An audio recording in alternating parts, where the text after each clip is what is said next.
Roger Khoury from Raise Your Financial IQ is an expert in the field of market forecasting and has over 2 decades of experience.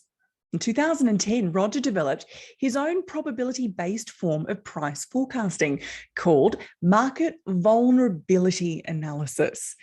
Roger Khoury, hello and welcome to Talking Trading.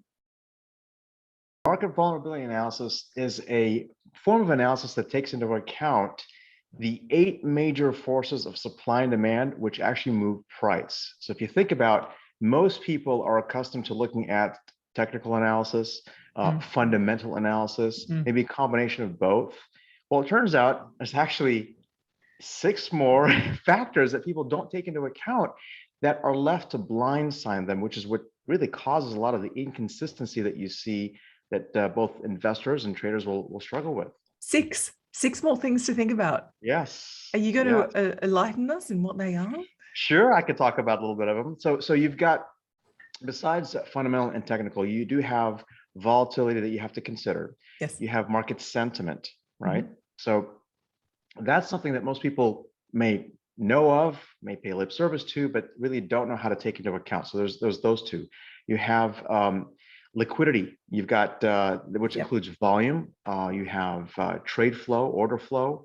You also have what I call prime pools of liquidity. Those are areas where, ironically, that's where the brokers, market makers, algorithms love to target, where people can get whipsawed or stop hunted. Yes. I'm sure anyone who's active knows what I'm talking about. So being able to identify that force and when they're active, when they're likely to actually go target that area and price. Of course, then you've got the imbalances in supply and demand that occur, and you have to be able to know how they're going to impact price. And if you kind of factor everything together, all of those 8 factors are going to give you a directional reading on what the market is likely to do. Sort of like when you look at all the different major factors in weather in the atmosphere, it's like you and I know you can't go outside and under a clear blue sky and suddenly have it thunder, lightning, and raining over our heads. It's going to take time to build and occur. And you'll see clouds forming and they'll be over your head. And just because it's cloudy doesn't mean it's going to rain until environmental pressures come together that cause the cloud to begin to rain. Well, those factors are all, number one, they're identifiable.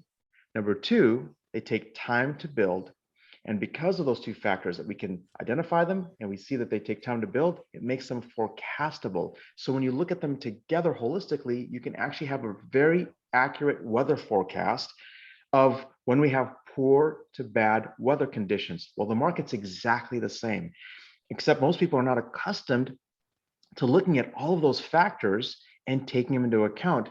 And so what happens is, if you know what factors are moving price and you look at all the combined influences on the market, you now have the ability to see what environment the market is in. And therefore, is it, for instance, a cloudy day? Is it going to be stormy that day in the market, right? That's the choppiness. Is it going to be orderly? Is it going to have a nice flow? What direction is it going in? Is it going, up, down, or is it just going to be stuck sideways? And so understanding that aspect puts a tremendous level of control in your hands. And I'll tell you, probably one of the biggest benefits, whether you're a short, medium, or long-term trader or investor, is the fact that now this unlocks what people have found mysterious all along, which is the seeming sudden crash or sudden severe correction that seems to come out of nowhere is now actually identifiable. You can tell when their environmental conditions are actually conducive for that to occur. And if that's true, then now you can take defensive action in a timely way, not where, well, the market's very overbought, and so we expect to crash anytime, and you're sitting there and it takes 6 months, 9 months, 12 months before finally something happens. Well, that's not very helpful to you because you're missing on all that growth, all that gain for 6 or 12 months, right? Versus saying, this is actually now starting to ripen. And so now I want to take some defensive action because now in the next few days or the next week or two, something's going to occur versus months from now. Does that make sense? It does. So is this the inherent flaw in every trading system and strategy? Or is there something else you want to talk about here? So that's a great question. So the inherent flaw in every trading strategy or system or tool that you use is simply the fact that whenever any kind of a strategic approach is developed to identify a trade opportunity or an investment opportunity, depending on what your focus, right? Um, it's always developed based on what conditions the market is in now and how was it before. So they can do back testing and forward testing and say, okay, I've validated, I have a strategy that works right now and has a 60 or 70 or 80% edge. Wonderful. Well, the problem is the market continually evolves and changes, and it doesn't really come back and change necessarily the way it was before. It kind of has a little bit of a different flavor to it, a little bit of a different aspect. And that change, when it comes, the strategy that was once developed for a particular kind of condition, well, those conditions no longer support that strategy. So what happens is the strategy starts to fail. It starts to perform inconsistently, poorly, or not at all. And now they're forced to go jump into the next new thing. They're now chasing on, well, what's working now? And so when you have that kind of boom bust cycle, it's very exhausting. It's very capital intensive. It's what creates the inconsistency, and you're constantly on the hunt chasing the next new thing of version 2.0. Well, with market vulnerability analysis, it eliminates all of that because you're actually measuring all of those forces that cause the market to change and how they're evolving. And since you're measuring them objectively, you actually understand what they're actually going to cause the market to do with at least an 80% or higher level of accuracy. So, and I want to touch on something here in a second, if you don't mind. People think, well, wait a second, if you can forecast the market with 80% accuracy, you could be involved in the market, all the time. That's not true. There's a couple of things that people have to consider that most people don't really pay much attention to. One is the environmental conditions, are they actually conducive and helpful to be involved in the market, or are they going to jolt your emotions? By that, I mean this. You could forecast the market's going from point A to point B. Great. You can also say there's an 85% probability it's going to happen. Okay, great. Now, the problem is, if the market is in a stormy state, it would be not that dissimilar from you and I deciding we're going to run errands in the middle of a storm where your car can hydroplane and you can barely see 10 feet in front of you because it's just raining so hard. That's not wise, right? So there's a wisdom to how to apply the methodology so that you're able to actually go in and go out of the market with an experience that's not going to stress you out. Because if you're stressed and under pressure, people don't realize if they allow themselves to be stressed and pressured, think of you driving a car. I know you know how to drive a car, right, Caroline? Do you drive a car? I drive a car. I had a car accident recently, but I drive a car. Oh, no. I'm sorry. I hope it ended up okay. Yeah. All right. So you know the rules of the road. You know how to drive a car, but you notice how if you're late to an important appointment, you'll drive that car a little bit differently. You'll push the envelope. You'll drive it more aggressively, right? And the risks of being pulled over by a police officer who's going to give you a ticket for breaking the law, going a little bit faster than you should, or crossing that intersection too late, or having an accident dramatically increases. So we have to have the wisdom to realize that just because I can forecast the market doesn't mean it's actually tradable. So the market can be forecastable, just doesn't make it tradable. And there's a wisdom. So actually, we're saying no to the market more often than we're saying yes.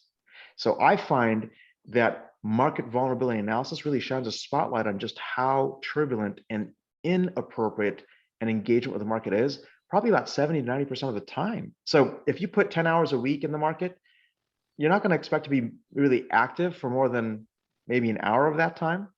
So that's really telling, isn't it? So less really is more, because when you have an 80% or higher level of accuracy, guess what happens? You have consistency. If you have consistency, when you're limiting your downside risk without limiting your upside potential, you now have the ability to truly compound your account. And if you're not stressed doing it, you're building your confidence. Well, your confidence is going to lead to sustainability because you've got that repeatability. It's not stressful. That changes everything. It's a paradigm shift, actually. It is a paradigm shift. So you have a counterintuitive belief about pursuing market opportunities. What is it? Yeah. So when I ask people, why are you in the market? They tell me, well, to make money, of course. Yeah, well, that's logical. So let me ask you the next question then. What is it that you look for in the market? What do you do when you're watching the market? Well, I'm looking for opportunities to make money. Well, great. And that's why you have inconsistency and you're losing money and you're struggling. I get this weird kind of, what? You ever, when a dog will look at you and kind of go, what? Are you serious? You just said that? Ears are up like,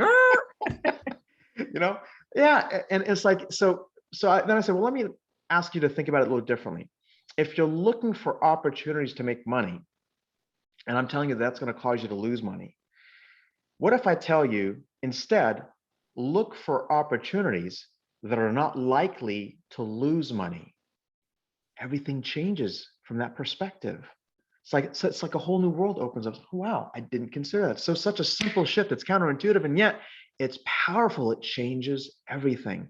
So what happens is, if I'm no longer looking for opportunities to make money, because if I do, I'm basically, really, I'm putting a kind of these blinders on, and I've got tunnel vision. I don't see what's going on. I'm not looking at the market circumspectly, right? But if I'm focused on opportunities that are not likely to lose money, now I'm looking for all the risk factors and what can go wrong, and I'm looking at what can go against me versus what's going to work for me. And I have a lot more control that way. And so if I'm aware of the risks, I know more confidently how to deliberately generate my return. Does that make sense? it makes total sense. Roger, if people want more of you and your market vulnerability analysis, where do they go? The best place to learn about market vulnerability analysis is raiseyourfinancialiq.com. And IQ, just the letter I and the letter Q. So raiseyourfinancialiq.com. And there'll be a case study, and there'll be kind of a little 4-part little lesson there to help you educate you and help you to understand what it takes to understand the market in a holistic manner. So like when you're buying a diamond, you never look at a diamond just from one side, one facet, think, wow, that's a high quality diamond. No, you look at each facet, because one facet can have a flaw, and that can dramatically change the quality and the value of that diamond. So we teach you to look at the market holistically. Do you have a Twitter or a social media account? I don't. I am on LinkedIn. I've been kind of a little behind on the Twitter and social media, but LinkedIn, you can find me there. You're looking at Roger Khoury. I am the CEO and founder of Market Forecasting Academy. Really, the best site to learn the as much as you can on market vulnerability analysis is raiseyourfinancialiq.com. Roger Khoury from Texas. Thanks for your Texan drawl. Thank you. Great being with you, Caroline. Thank you.